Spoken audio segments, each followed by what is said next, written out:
Detective Agatha Marple, trained to perdition. A Detective Tales.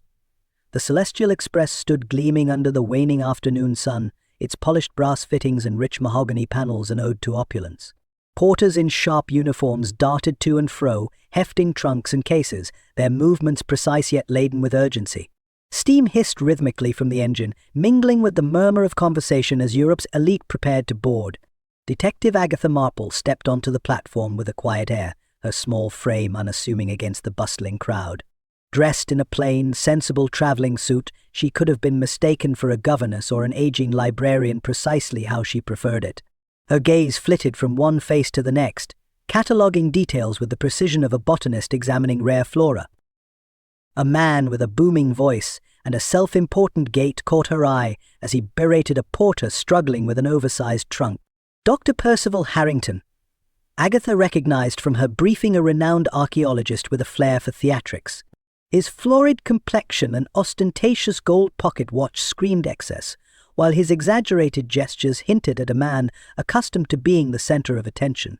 Agatha shifted her gaze to the woman trailing Harrington at a safe distance. Dr. Evelyn Montague, neatly dressed in a somber grey suit, clutched a leather case to her chest like a shield. Her sharp features and tightly coiled hair suggested discipline, yet the subtle tension in her jaw betrayed something more, a simmering resentment, perhaps. "Tickets, please," a steward called, jolting Agatha from her observations. She handed over her ticket with a polite nod, stepping aboard the train. The interior was breathtaking. Crystal chandeliers cast a warm glow over plush velvet seats and intricately woven carpets, while the faint scent of fresh polish lingered in the air. Agatha's cabin was modest yet charming, with a single bed neatly tucked beneath a window that framed the platform's bustle. She set down her small suitcase and allowed herself a moment to breathe. The Celestial Express had all the trappings of luxury, but its confined spaces hummed with the promise of secrets waiting to unravel. The Grand Salon car was alive with a soft cacophony of laughter, clinking glasses, and the low murmur of conversation. Agatha, seated discreetly near the entrance, sipped her tea as she observed the scene with a practiced eye. To her left, Sir Julian Blake, a man of middle age with silver-flecked hair, held court among a small group of admirers. His tailored suit and polished boots spoke of wealth, but his languid posture hinted at a man accustomed to wielding power with ease. He swirled the brandy in his glass, offering a wry smile to a young woman's jest. Beneath his charm, however, Agatha sensed a calculated edge, a man who measured every word for its worth. Across the room, Madame Isabelle Dubois entered with a flourish, her presence commanding attention without effort. Draped in a sapphire gown that clung like a second skin, she moved with feline grace, her cigarette holder poised elegantly between gloved fingers.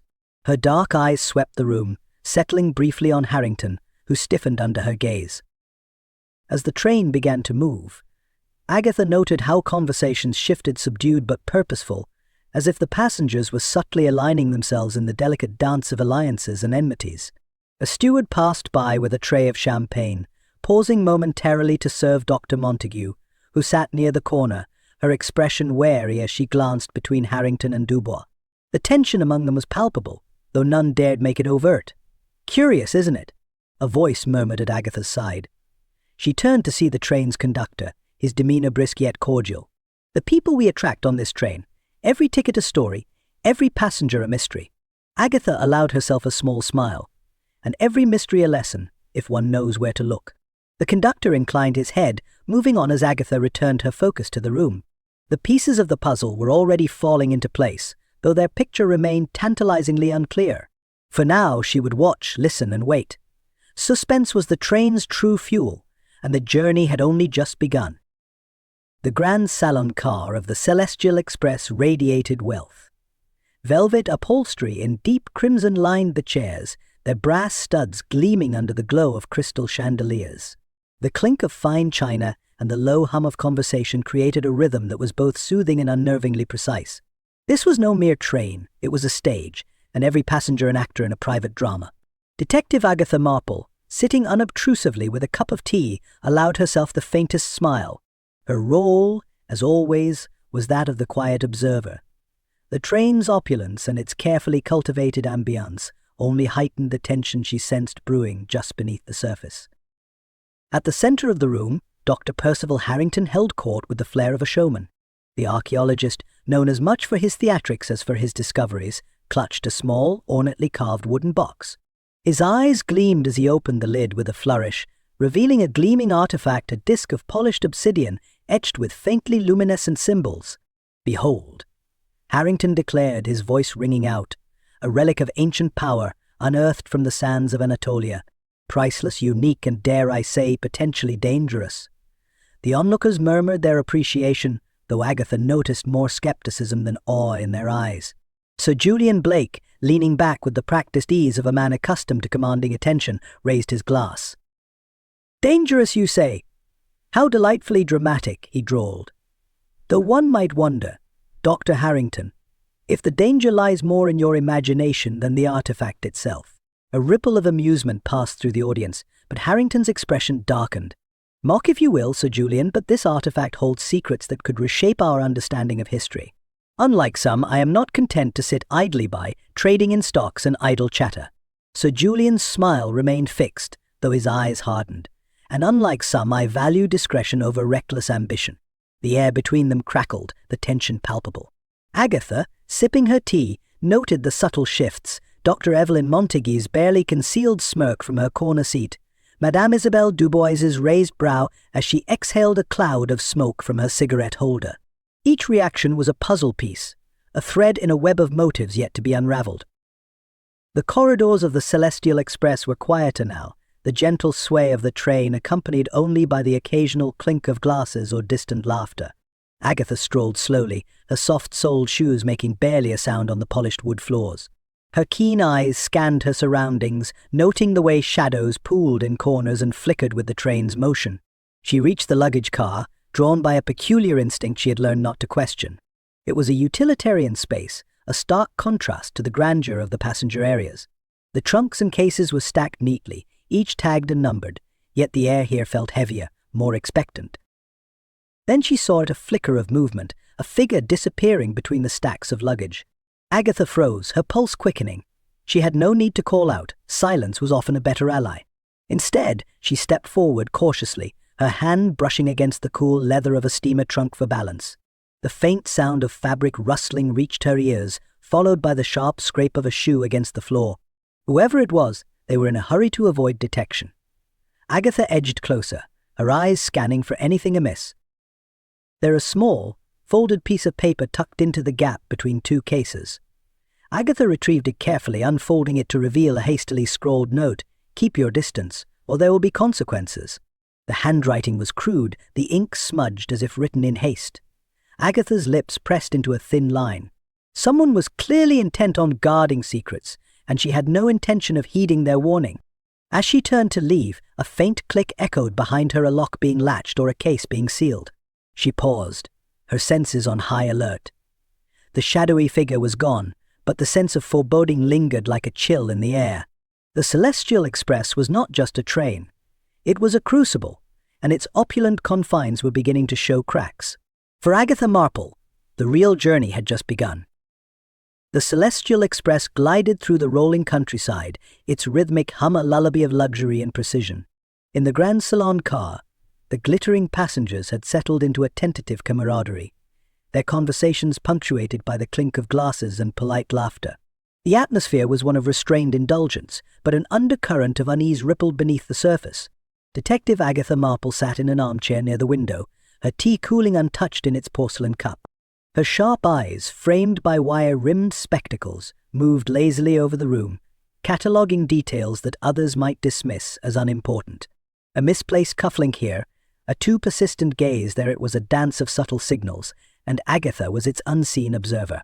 Just as she made a mental note of Dr. Evelyn Montague's clenched jaw, the train gave an unexpected lurch. Passengers jolted in their seats, glasses tipped precariously, and a woman's startled gasp pierced the air. The Celestial Express, usually as smooth as silk, had betrayed its perfection for a single jarring moment. "Good heavens!" exclaimed Sir Julian Blake, his brandy sloshing dangerously close to the rim of his glass. What on earth was that? The conductor appeared almost instantly, his calm demeanor doing little to quell the ripple of alarm. A temporary disruption, ladies and gentlemen. A slight mechanical issue, nothing to be concerned about. Please enjoy your evening." "Temporary, indeed," muttered Dr. Harrington, adjusting his waistcoat with an agitated flourish. "This train is supposed to embody precision. I shudder to think what corners were cut in its construction." The tension eased as the train resumed its smooth glide, but the mood had shifted. Laughter was softer, glances warier. Agatha noted how Dr. Harrington's grip tightened on the small wooden box he carried, his knuckles pale against its dark surface. "Curious," she murmured to herself, folding her hands neatly in her lap. The sudden jolt had been a momentary disturbance, yet it had exposed the passenger's raw edges like a scalpel slicing through fabric. The dining car, resplendent with gleaming silverware and immaculate table settings, had become a quieter haven after the earlier disruption. Agatha lingered at her table, ostensibly absorbed in her dessert, a delicate lemon tart that seemed almost too perfect to eat. Around her, the hum of conversation resumed, though it was now layered with tension. It was a snippet of dialogue that caught her attention, spoken in hushed tones at the far end of the car. "A theft, you say? But how? And who would dare?" Agatha's spoon hovered midair. The voices belonged to Dr. Montague and a young steward who leaned toward her with a nervous energy. Agatha could only catch fragments of their exchange, but the words priceless and artifact were unmistakable. "It was in his possession," the steward whispered, glancing around the room. "I saw it myself. He said it was worth more than the train itself." "Then it's still here," Dr. Montague replied sharply, her voice tight with frustration. "No one could leave without being noticed." Agatha leaned back in her chair, her expression placid. The pieces were beginning to take shape, though the picture they formed was still unclear. Dr. Harrington's earlier theatrics with his artifact, combined with the steward's anxious words, pointed to a developing drama that could easily explode into chaos. Her musings were interrupted by the arrival of Madame Isabelle Dubois, who swept into the car with her usual elegance.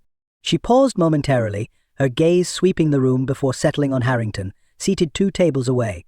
A smile, faint and enigmatic, curved her lips before she turned to her own table. Agatha's curiosity deepened. The tension surrounding Harrington and his artifact was as thick as the smoke from Dubois's ever-present cigarette. Somewhere within this microcosm of power, wealth, and secrets lay the threads of a larger mystery, one that Agatha was determined to untangle. The mood on the Celestial Express had shifted irrevocably.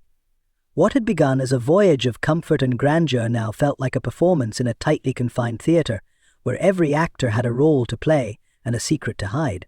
Agatha Marple, quiet and unassuming, intended to be the audience that saw through it all. The dining car of the Celestial Express was a masterpiece of indulgence. Candlelight danced on silver platters, the glint of crystal glasses matched only by the shimmer of the passengers' jewels. Conversations hummed like a well-tuned orchestra until Dr. Percival Harrington rose from his seat, his voice cutting through the air like a conductor's baton. "Ladies and gentlemen," he began, his tone both grandiose and slightly slurred, "I beg your indulgence for a moment of intellectual enlightenment." Agatha Marple, seated at the edge of the room, allowed herself a fleeting smile. The predictable theatrics of Dr. Harrington were as much a part of the evening as the consummation. He held up a small wooden box, the same one he had guarded earlier with almost obsessive fervor. Slowly he opened it, revealing a disk of obsidian that gleamed darkly under the light. Gasps rippled through the crowd. "This," Harrington declared, "is no mere trinket. Unearthed from the sands of Anatolia, it is an artifact of immense historical and, dare I say, mystical value." He paused for effect, glancing around to ensure his audience's rapt attention. Madame Isabelle Dubois leaned forward, her cigarette holder balanced delicately between 2 fingers. "How intriguing, Dr. Harrington," she purred. "And yet, one wonders what makes it so dangerous that you felt compelled to warn us." Harrington's expression darkened, his eyes narrowing. "That, madame, is knowledge reserved for the worthy." From across the table, Dr. Evelyn Montague let out a derisive snort. "The worthy? Or those who shout the loudest? Your discovery, as you call it, was built on a foundation of theft and deceit." Gasps turned to murmurs as all eyes shifted to Montague. Her sharp features were etched with contempt, her fists clenched on the tablecloth. Harrington's voice dropped to a dangerous growl. "Careful, Evelyn. Jealousy does not suit you." "Nor does fraud suit you," she shot back. "That artifact, if it is what you claim, belongs in a museum, not your pompous little circus act." The room was electric with tension, the other passengers too stunned or too entertained to intervene. Agatha sipped her tea, her gaze moving between the combatants. If words could wound, she thought wryly, the train would require a medic. The next morning the dining car was subdued. The rich aroma of coffee mingled with the faint sway of the train, but the usual hum of conversation was conspicuously absent. Agatha, arriving at her table, immediately sensed the shift. The steward attending her seemed jittery, his eyes darting toward the door. "What's the matter?" she inquired gently. "It's Dr. Harrington, madam," he whispered. He's not in his cabin." Agatha raised an eyebrow. Unusual, but hardly alarming.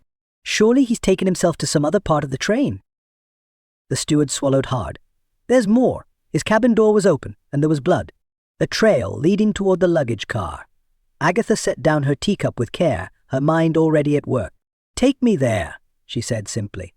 The corridor leading to Harrington's cabin was eerily quiet, the muted elegance of the train now a stark contrast to the tension in the air. The steward gestured to the door, ajar and revealing a room in disarray. Inside, the signs of a struggle were evident. A chair lay overturned, a shattered glass glinted on the carpet, and the box containing Harrington's artifact was conspicuously absent. The blood, a small but chilling smear, led out of the cabin and toward the rear of the train. Agatha knelt beside the doorway, her sharp eyes taking in every detail. "This was no ordinary theft," she murmured, more to herself than the steward. "And if Dr. Harrington is alive, he may not be for long." Following the trail to the luggage car, Agatha found the air heavier, tinged with the scent of polish and leather. She moved methodically, her footsteps almost silent. The trail ended abruptly at a steamer trunk that stood slightly ajar. With careful hands, she opened it. Inside was nothing but clothing, neatly folded. A decoy. A distraction. Agatha's mind raced as she considered the implications. Whatever had happened to Dr. Harrington, one thing was clear. The journey aboard the Celestial Express was no longer simply luxurious. It was perilous. The corridor outside Dr. Harrington's cabin was eerily quiet.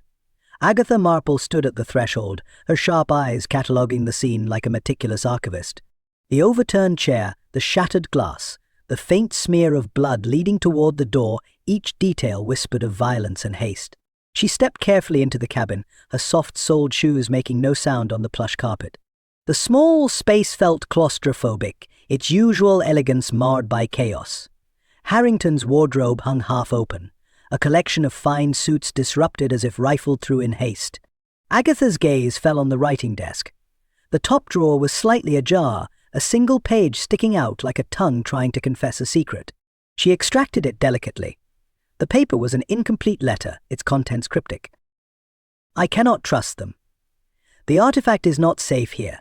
If anything happens to me, the truth lies hidden." The letter ended abruptly, the pen's ink trailing off into a blot. Agatha's lips pressed into a thin line. "A man prone to drama," she murmured, "but not, I think, without reason." She turned to the steward, who lingered nervously at the doorway. "You were the last to see him, I believe?" "Yes, ma'am," he stammered. "Last night, just before dinner. He said he needed privacy to secure something. And after that?" The steward shook his head. "I didn't see him again.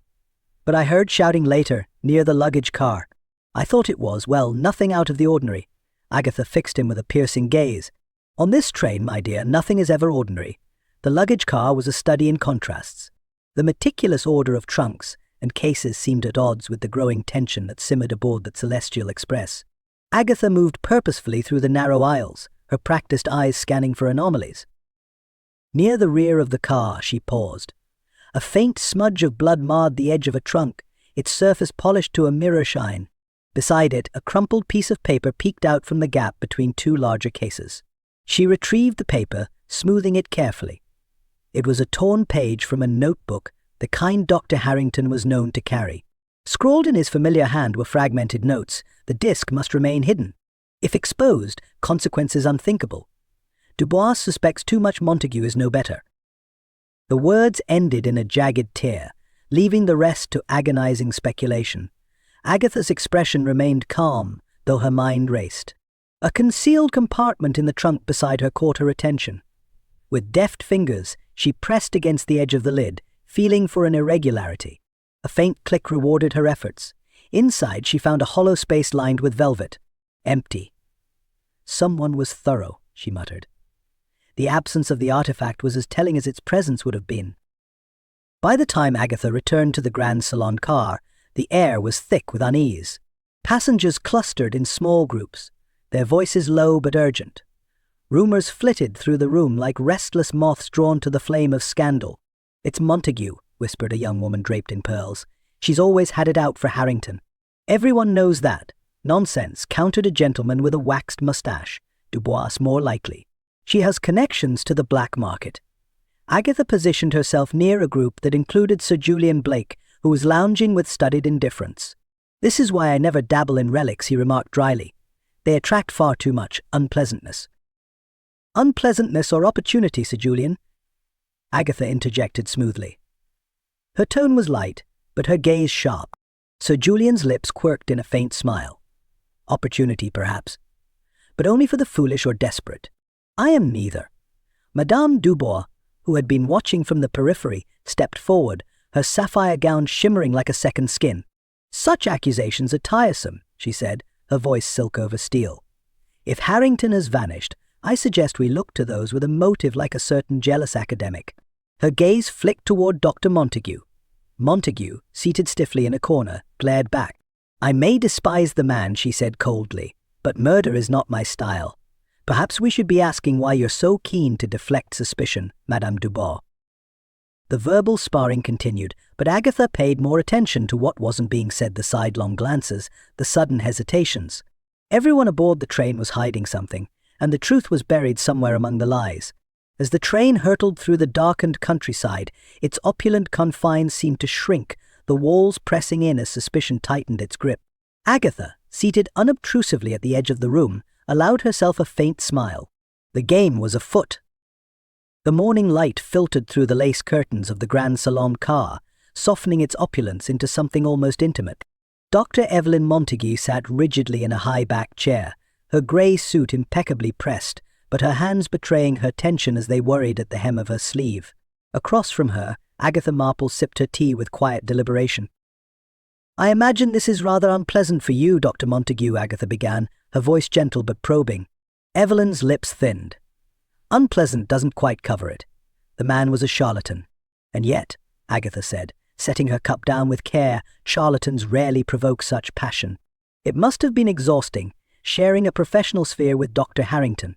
Evelyn's eyes flashed with something dangerously close to triumph.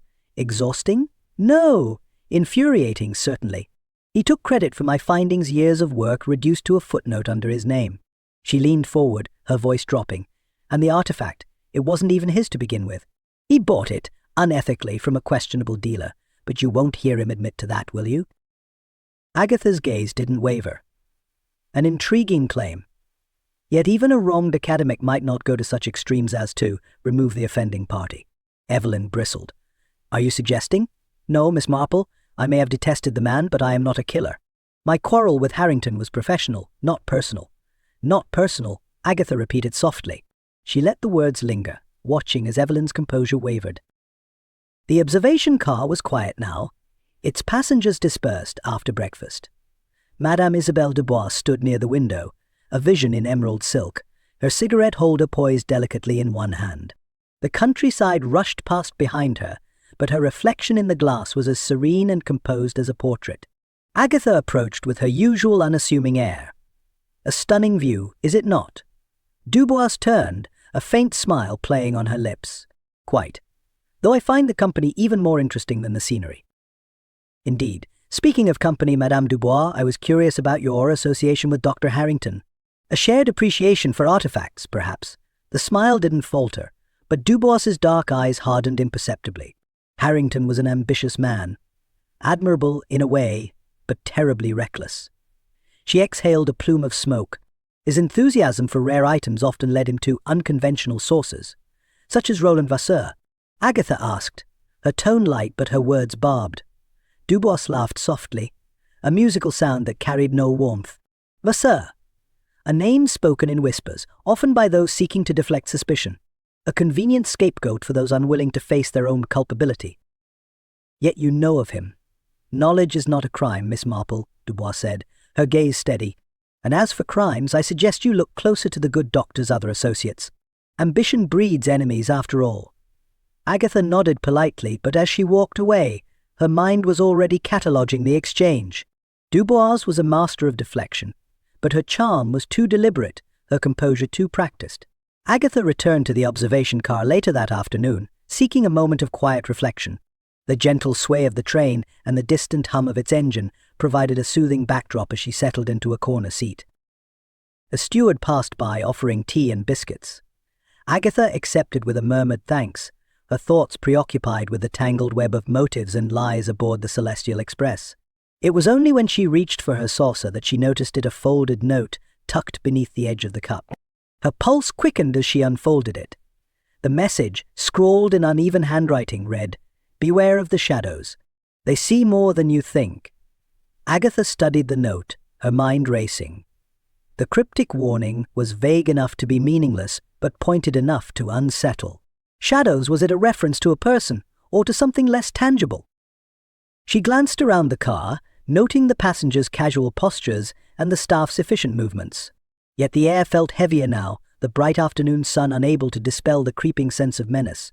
Slipping the note into her pocket, Agatha's expression remained calm, but her resolve deepened.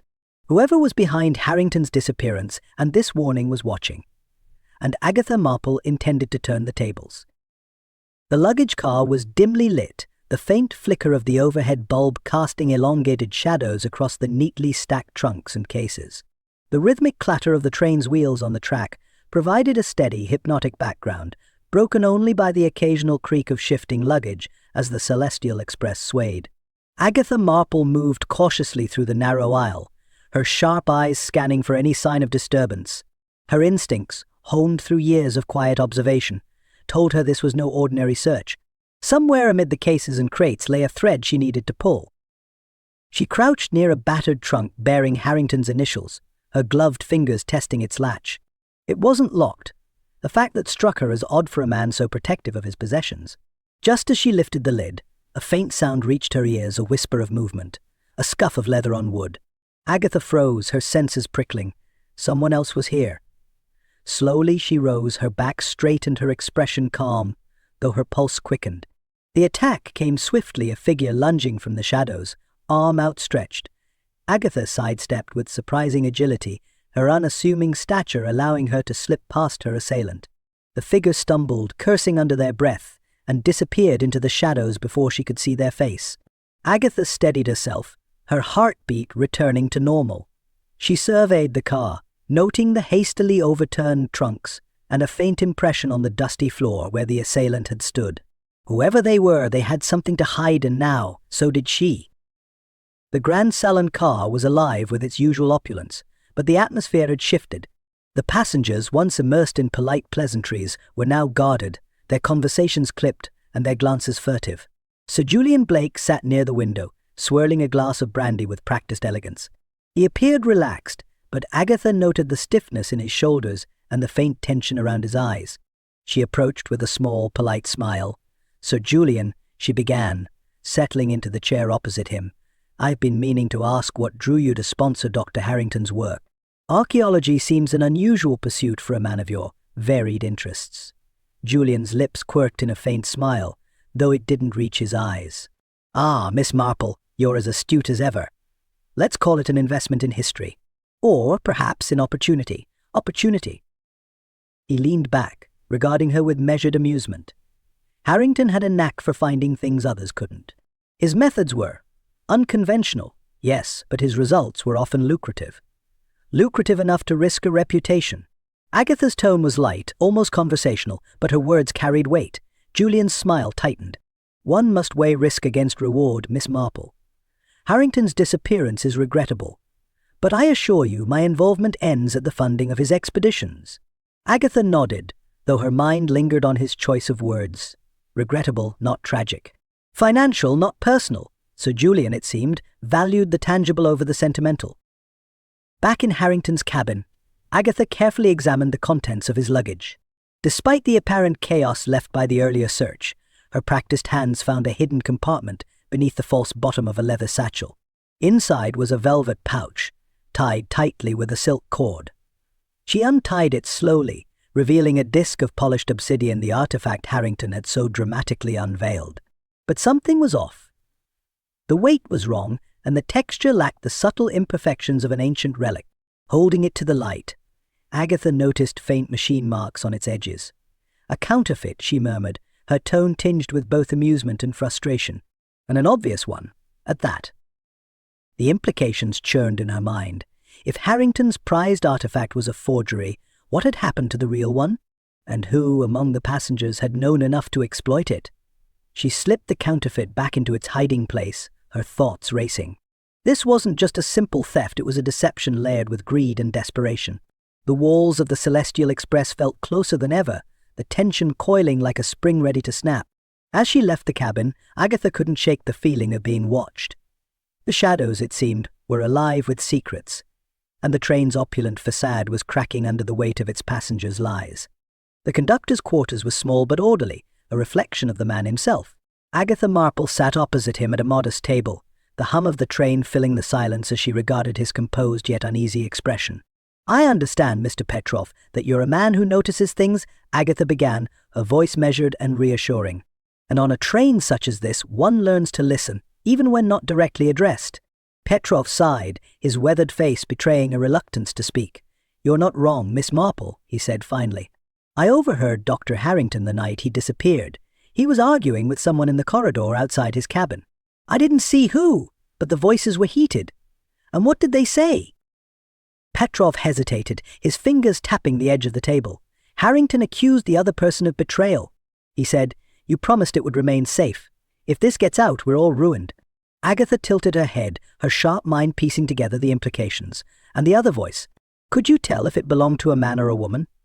"A man, I think," Petrov said, his brows knitting together. But it was low, almost a whisper. The kind of voice that's meant to be hard to remember. "Indeed," Agatha murmured. "A calculated voice, then." Petrov leaned closer, his voice dropping. "Miss Marple, I don't like to meddle, but this train, it feels different now. Like it's carrying more than just passengers. Something dangerous is here." Agatha gave him a small, knowing smile. "Trains are curious things, Mr. Petrov. They confine us yet propel us forward. Sometimes they carry secrets that cannot remain hidden." The dining car was hushed, the usual clinking of silverware muted as the passengers digested the latest shock. A steward, a young man with a bright smile and a penchant for being everywhere at once, had vanished. Agatha entered, her calm presence contrasting sharply with the air of panic that had settled over the room. Whispers rose like smoke, thick with speculation and fear. They found blood, one woman whispered to her companion, clutching her pearls. A glove smeared with it, near the service car. Sir Julian Blake sat at his usual table, his expression carefully neutral as he observed the chaos. Agatha approached him, her tone conversational but her gaze piercing. "Another disappearance," she said lightly. "One wonders if this train will have any staff left by the time we reach our destination." Julian's lips curved in a faint smirk. "Perhaps we should disembark at the next station and spare ourselves the theatrics." Agatha raised an eyebrow. "And yet you remain remarkably composed, Sir Julian. A trait born of experience, I presume?" He leaned back, swirling his brandy. "Experience teaches one not to panic, Miss Marple. It also teaches the value of keeping certain truths to oneself. Wise advice," Agatha said with a small nod, "though one must discern between wisdom and avoidance." Julian's smile faltered for the briefest moment before he tipped his glass to her. The faint scent of Madame Dubois's signature perfume lingered in her cabin, mingling with the soft rustle of silk as she reclined on the chaise longue. Her sapphire gown caught the light, glittering like the secrets she so expertly guarded. Agatha entered with a polite knock, her expression serene. "Madame Dubois, a word, if you please." Dubois gestured languidly, as if entertaining a guest at a soiree. "But of course, Miss Marple. What is it this time?" "Another disappearance, I assume." "Not this time," Agatha replied, her voice calm. "I happened to come across something curious, a map, concealed within one of Dr. Harrington's belongings. It appears to be a detailed plan of his excavation site." Dubois's eyes narrowed, her composure tightening. "And you assume it has something to do with me?" Agatha reached into her pocket and produced the map, carefully folded. "I do. Primarily because your initials are inscribed in the corner, alongside a date that predates Harrington's possession of the artifact." Dubois's hand tightened around the armrest of her chair. An innocent coincidence, I assure you. I have a professional interest in such matters. Professional or profitable. Agatha's tone was light, but the question landed with precision. Dubois exhaled sharply, her poise cracking ever so slightly. You are clever, Miss Marple. Too clever. But be careful, there are things on this train that are best left undisturbed. Agatha inclined her head. A curious warning, madame. I wonder, is it meant for me or for yourself? As she left the cabin, Agatha's thoughts churned. Dubois's lie, though elegantly crafted, was a thread in the tapestry of deception aboard the Celestial Express, and Agatha intended to unravel it all. The Grand Salon car was quieter than usual, its subdued atmosphere a reflection of the growing unease aboard the Celestial Express. Dr. Evelyn Montague approached Agatha Marple with tentative steps, her sharp features softened by an uncharacteristic look of vulnerability. Miss Marple, she began, her voice barely above a whisper, I believe we should talk. Agatha, seated near the window with her ever-present cup of tea, gestured for her to sit. Of course, Dr. Montague. What troubles you? Montague hesitated, her hands gripping the edge of the table. I know I've been less than forthcoming about my history with Dr. Harrington, but recent events have made me realize that withholding information may be dangerous. Agatha's expression remained neutral, though her curiosity sharpened. And you believe sharing this information might illuminate certain mysteries. Montague leaned in, her tone urgent. Harrington was a fraud in many ways, yes, but he was also reckless. He'd been making deals, dangerous ones. I don't know the details, but I know the name Roland Vassar was mentioned more than once. Agatha's eyes flickered with interest. You believe his dealings with Vassar are connected to his disappearance? Absolutely, Montague replied. And while I may have despised Harrington professionally, I never wanted harm to come to him. I want justice, Miss Marple. Not just for him, but for the truth. Agatha studied Montague carefully, weighing her sincerity against the undercurrent of resentment that lingered in her voice.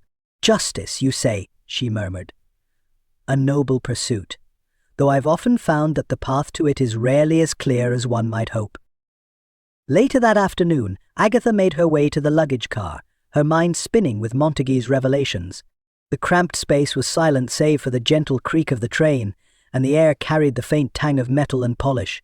Her attention was drawn to an open suitcase, its contents spilling slightly from its sides. A passenger's carelessness, perhaps, or something more deliberate.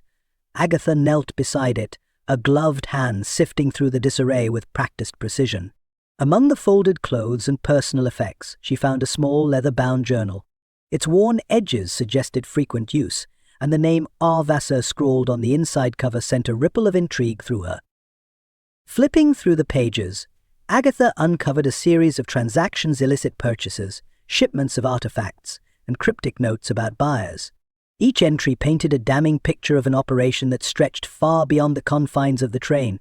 One entry stood out. Harrington insists on keeping the disc. Too dangerous to move now.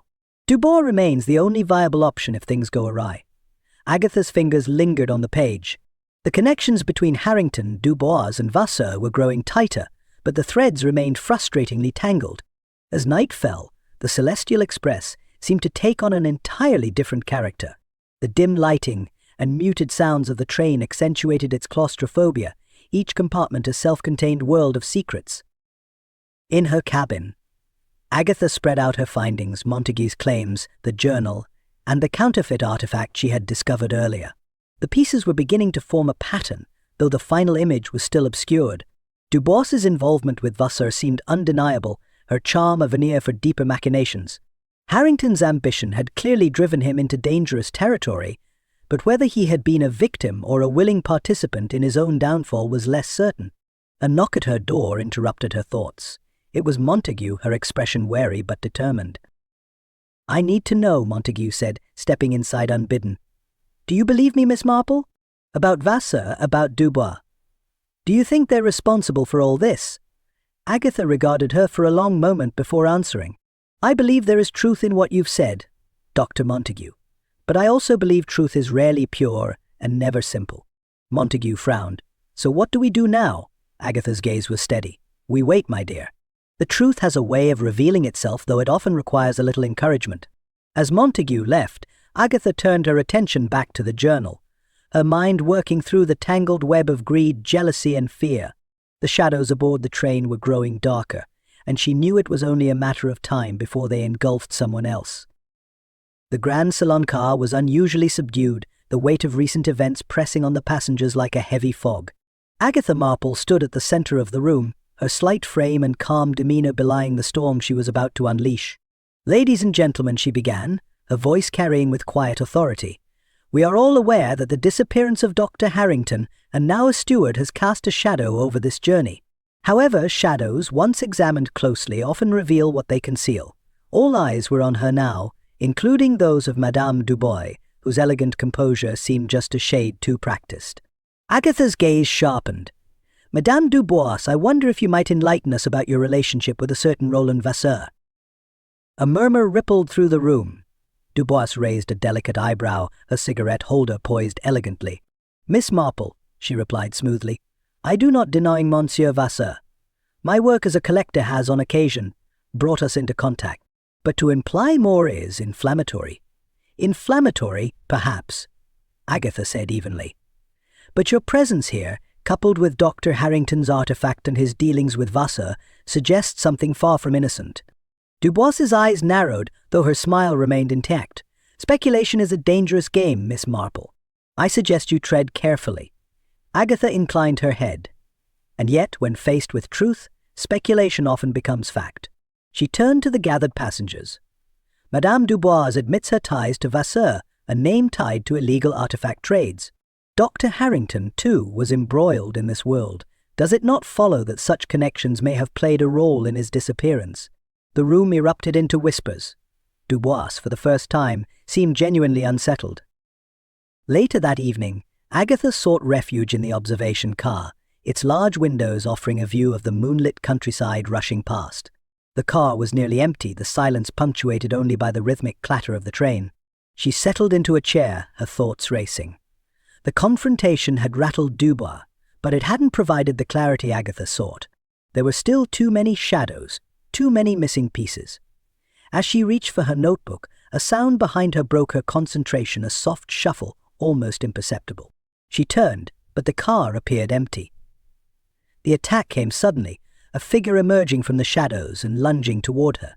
Agatha barely managed to twist out of the way, her chair toppling as she stumbled back. The attacker, a man in dark clothing with a scarf obscuring his face, moved with practiced efficiency.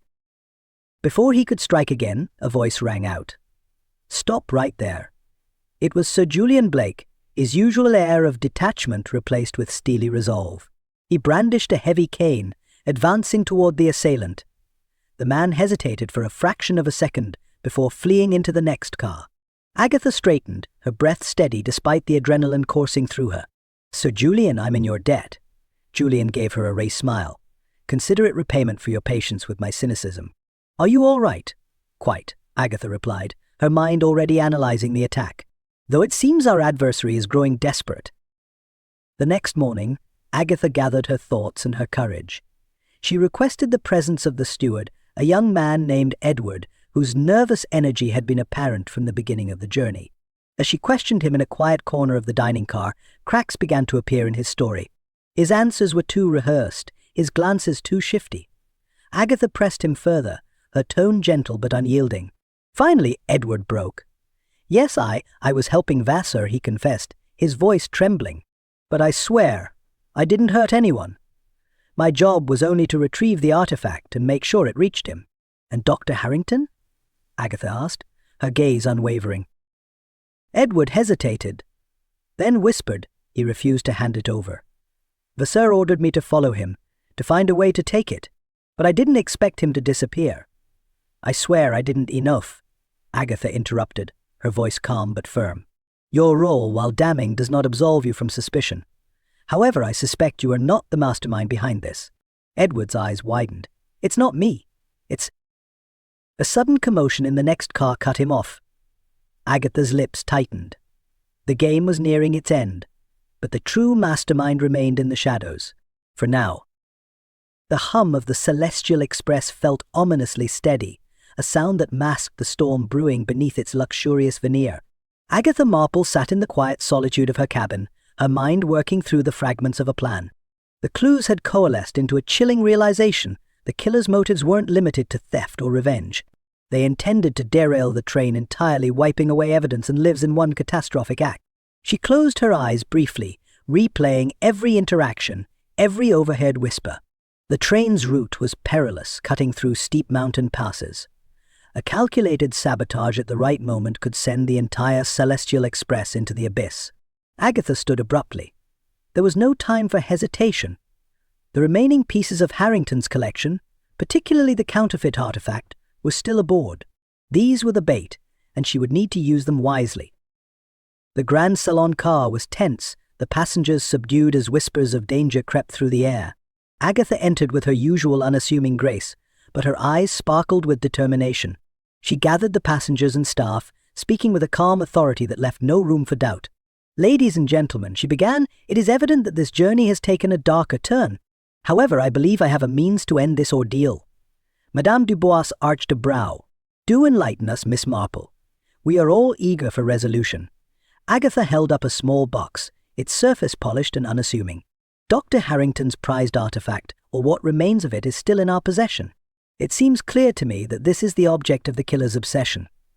I propose we leave it in a neutral location, a calculated risk to draw them out." The room buzzed with murmurs of unease. Sir Julian Blake spoke up, his tone skeptical. "You suggest we use ourselves as bait, Miss Marple. A bold plan." "Boldness, Sir Julian, is sometimes necessary," Agatha replied, her voice steady. "The artifact will be left in the observation car, ostensibly unguarded. From there we shall observe who comes to claim it." Sir Julian studied her for a moment before nodding. "Very well. Let's see how the game plays out." Night fell, casting the train in deep shadows as it wound through treacherous mountain terrain. The observation car was dimly lit, the artifact's box placed prominently on a table. Agatha and a small group of trusted passengers, including Sir Julian and Montague, waited in the adjacent corridor, concealed behind a heavy curtain. The minutes stretched long, every creak of the train heightening the tension. Finally, movement. A figure slipped into the observation car, their steps careful but determined. Agatha's heart quickened as the figure moved closer to the box. She nodded to her companions, signaling them to move in. But before they could act, the lights flickered and went out. Chaos erupted, a scuffle, a muffled curse, and then the slam of a door.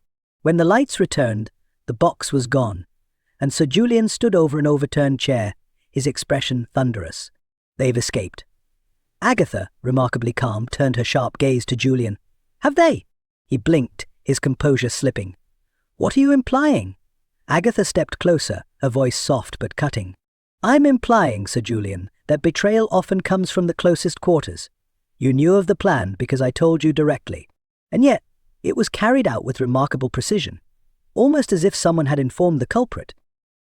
Julian's jaw tightened, but he said nothing. Agatha sighed, her tone almost regretful. "It's you, isn't it? The calm observer, the financier of Harrington's expeditions, the one with both the means and the motive. Your alliance with Vossa was one of convenience, until it wasn't." Julian's expression hardened, the charm dropping like a discarded mask. "You're clever, Miss Marple, but cleverness won't save you." Before he could act, Montague stepped forward, holding a revolver with trembling hands. "Enough, Julian, it's over." Agatha regarded Montague with a calm nod. "Well done, Doctor. It seems justice has allies in the most unexpected places." As the train hurtled onward, the passengers' whispers rose once more.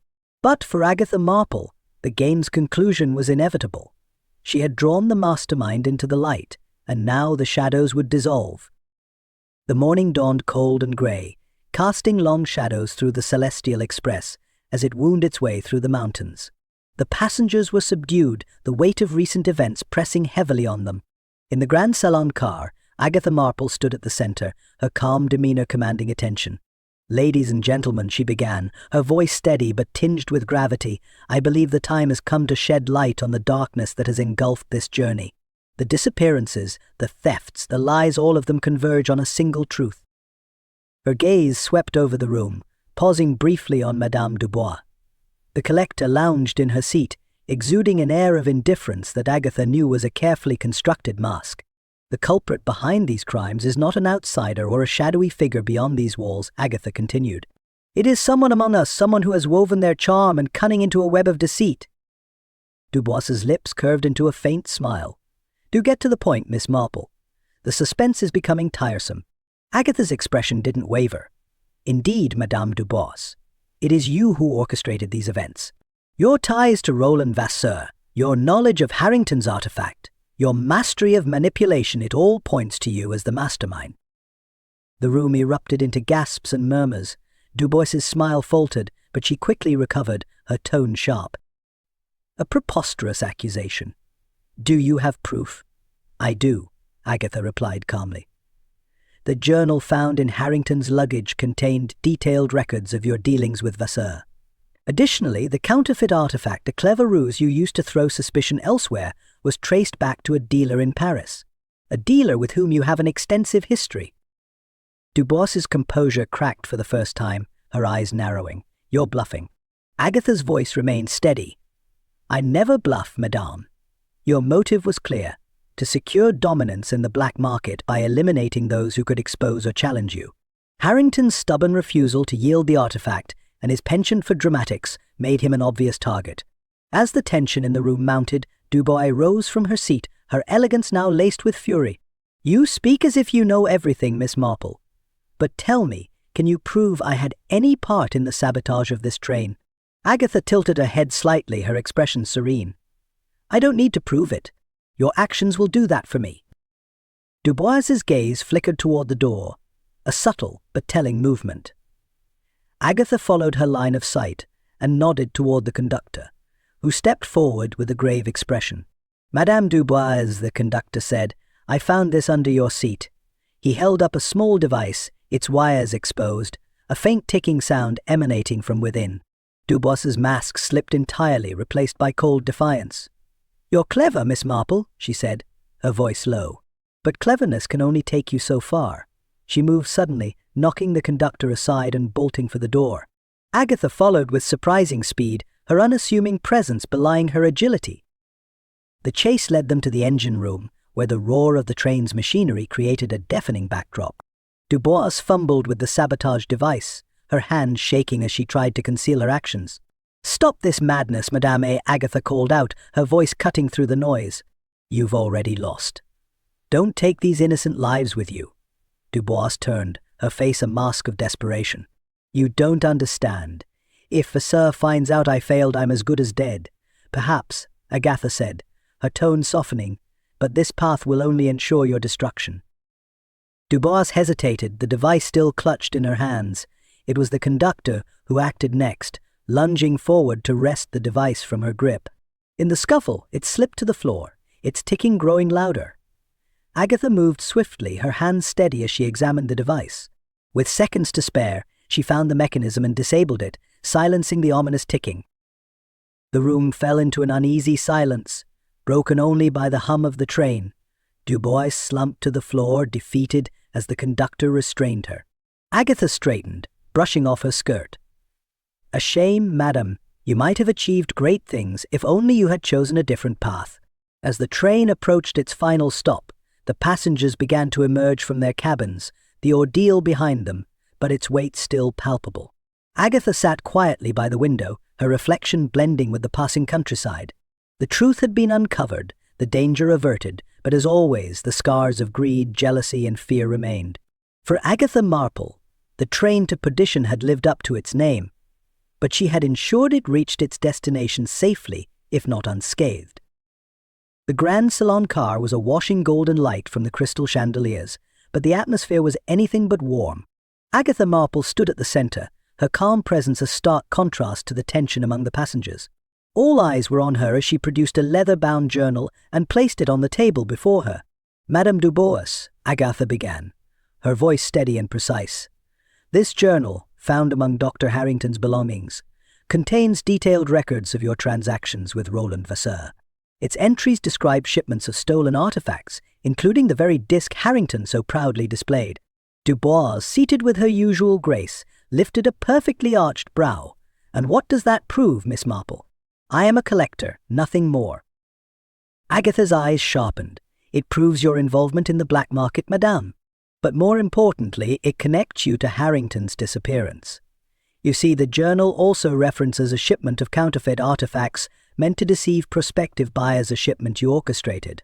The passengers leaned forward, captivated by the unfolding drama. Dubois's composure began to falter, her fingers tightening around her cigarette holder. Your motive, Agatha continued, was to secure the real artifact by eliminating Harrington. When he refused to cooperate, you conspired to have him silenced. The blood trail in the luggage car was no accident. It was a calculated move to divert suspicion. Dubois's lips parted as if to protest, but Agatha pressed on. And finally, the sabotage device found in your possession.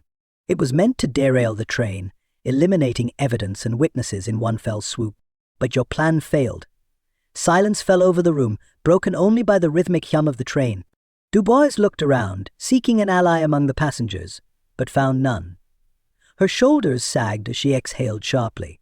"You're clever, Miss Marple," Dubois said, her tone laced with bitterness. "Yes, I wanted the artifact, and yes, Harrington was a fool. But it was Vassar who demanded his silence, not me. He would have killed me if I hadn't acted." Agatha regarded her with a mixture of pity and resolve. "Perhaps, madame. But your choices were your own, and they led us here." Dubois slumped in defeat as the conductor approached, his expression grim. "I'll see to it that she is detained until we reach the authorities," he said, his voice heavy with resolve. As the train glided through rolling hills toward its final destination, the passengers began to emerge from their cabins, their expressions a mix of relief and exhaustion. The tension that had gripped the Celestial Express was slowly giving way to quiet reflection. Dr. Evelyn Montague sat by the window, her hands wrapped around a steaming cup of tea. "I never thought I'd say this, but perhaps Harrington's theatrics served a purpose after all," she murmured. Sir Julian Blake, ever composed, chuckled dryly. A reminder, perhaps, that ambition without caution often leads to folly. Agatha sat a short distance away, her presence unobtrusive as always. She listened to the murmured conversations, satisfied that justice had been served. The train's luxurious interiors, once a stage for greed and deceit, now felt lighter, as if a weight had been lifted. As the Celestial Express pulled into the bustling station, the passengers gathered their belongings, eager to leave the events of the journey behind. Agatha, too, prepared to disembark, her small suitcase in hand. But, as she stepped into the corridor, a folded piece of paper slipped from her belongings. She picked it up, her sharp eyes narrowing as she read its contents. "Well played, Miss Marple. But the game is far from over, V." A faint smile touched her lips as she tucked the note into her pocket. The signature was unmistakable. Roland Vasseur, it seemed, had been orchestrating events from afar, his influence stretching beyond the confines of the train. As the train doors opened and the passengers stepped onto the platform, Agatha Marple walked with quiet purpose, her mind already turning to the next mystery. For every shadow revealed, another loomed on the horizon. The train to Perdition had reached its final stop, but Agatha's journey was far from over.